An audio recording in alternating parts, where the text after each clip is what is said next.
अस्सलामु अलैकुम वरहमतुल्लाहि वबरकातुहू। नाजरीन, मैं मोहम्मद खुवैबुल कादरी और आप देख रहे हैं अरशदी राह शरीयत यूट्यूब चैनल।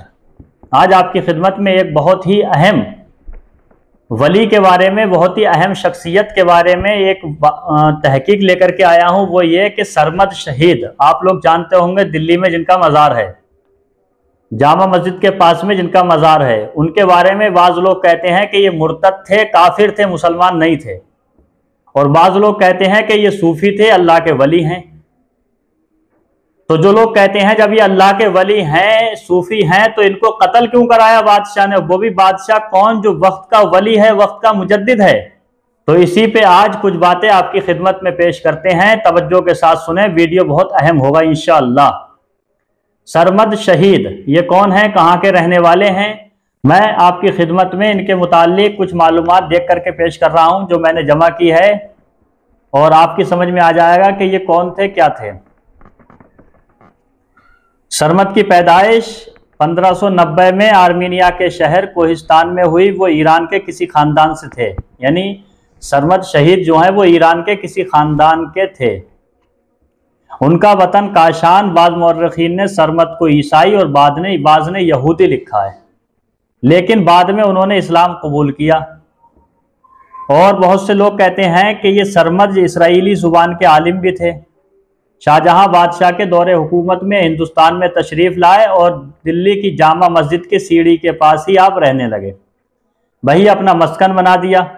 आप एक लड़की के इश्क में मुस्तगरक हो गए थे, उसके बाद में लड़के के इश्क में मुस्तगरक हो गए, ऐसा लिखा हुआ है, इंटरनेट पे आप सर्च कर सकते हैं।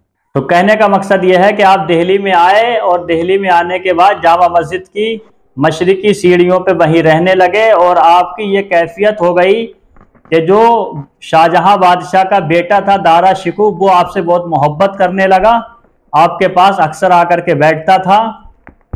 और सरमद साहब का ऐसे हालात बन गए कि इन्होंने अपने जिस्म से कपड़े भी उतार दिए, अब ये नंगे हो गए।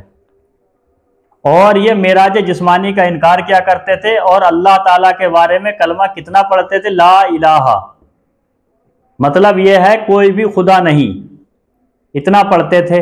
ये बात जब सब में फैल गई, बहुत से लोग आपके पास आने लगे, और उस वक्त बादशाह औरंगजेब तख्त नशीन थे। तो जैसा ही बादशाह औरंगजेब को पता चला तो उन्होंने तलब कर लिया। तलब करने के बाद सरमद को बुलाया, बुलाने के बाद में सारी बातों को पूछा, तो उन्होंने उस पर अपनी रिप्लाई दी, अपनी सफाई दी। गर्ज ये कि बादशाह औरंगजेब ने हुक्म दिया मुल्ला कवी को, जो बहुत उस वक्त के काजी उल कुज़ात थे, उन्होंने फैसला दिया शरीयत के दायरे में कि मुर्तद हो चुका है, इस्लाम से निकल चुका है, ये वाजिबुल कत्ल है। चुनांचे सरमद साहब को दिल्ली की जामा मस्जिद की सीढ़ियों के नीचे सर को तन से जुदा कर दिया, गर्दन काट दी गई। फिर उसके बाद में उनका मज़ार बना दिया गया। किसने मज़ार बनाया, कैसे मज़ार बनाया, वो बात एक अलग है। और आज ये हो रहा है कि सरमद शहीद के वहाँ पर उर्स भी हो रहा है, लाखों की तादाद में लोग जा रहे हैं। लेकिन इनके बारे में बहुत से लोग कहते हैं कि ये मुर्तद थे।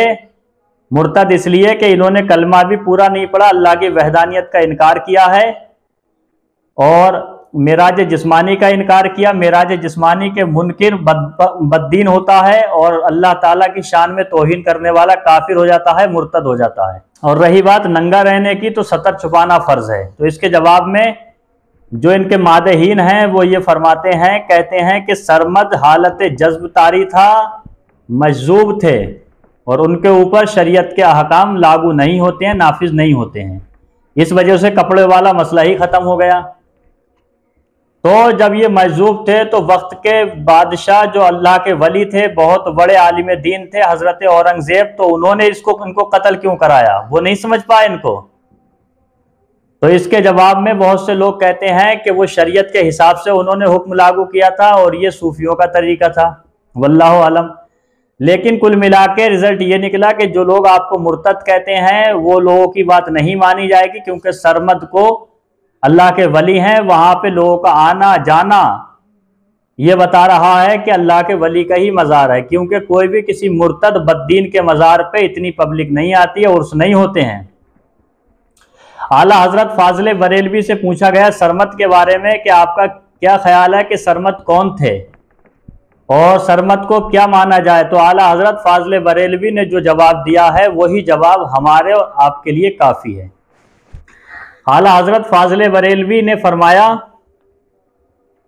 जब आपसे सवाल हुआ कि हजरत मंसूर, शम्स तबरेज और सरमद ने ऐसा लफ्ज़ कहा जिससे खुदाई साबित होती है, तो दार पर आए और खाल खींची गई, लेकिन वो वलीउल्लाह गिने जाते हैं। और फिरौन, हामान, शद्दाद, नमरूद ने दावा खुदाई किया तो काफिर फिन्नार हुए, इसकी क्या वजह है?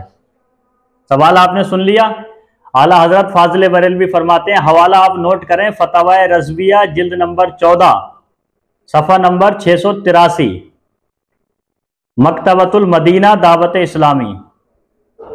तो आला हजरत इसके जवाब में फरमाते हैं कि उन काफिरों ने खुद कहा मलऊन हुए, और उन्होंने खुद ना कहा, उसने कहा जिसे कहना शायान है।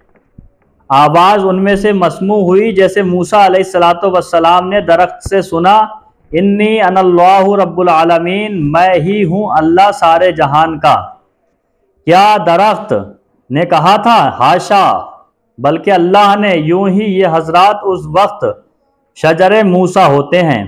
मतलब कहने का यह है कि जो भी उन्होंने कहा है उस वक्त वो हालत वजद में थे, हालत और शजर मूसा की तरह होते हैं, यानी उनको काफिर नहीं कहा जाएगा, उनको मुर्तद नहीं कहा जाएगा। जो भी उन्होंने कहा है वो अल्लाह ने ही उनसे बुलवाया है। तो खुलासे के तौर पे मैं आपको बता दूं, जो लोग कहते हैं कि सरमद मुर्तद है, काफिर है, बद्दीन है, वो लोग गलती पर हैं। और जो लोग उर्स मनाते हैं, जाते हैं, उनको सरमद शहीद कहते हैं, उनकी तारीफें करते हैं, उनके मद्दाहीन हैं, वो लोग सब सही हैं, क्योंकि आला हजरत फाजले बरेलवी ने ना तो इनको काफिर कहा, ना मुशरिक कहा, ना बद्दीन कहा, ना मुर्तद कहा, बल्कि शजर मूसा से मिसाल दी। गोया ये अल्लाह की बारगाह के मकबूल बंदे हैं। वीडियो आपको कैसा लगा कमेंट में बताइए। चैनल को सब्सक्राइब नहीं किया तो अभी सब्सक्राइब कर दीजिए।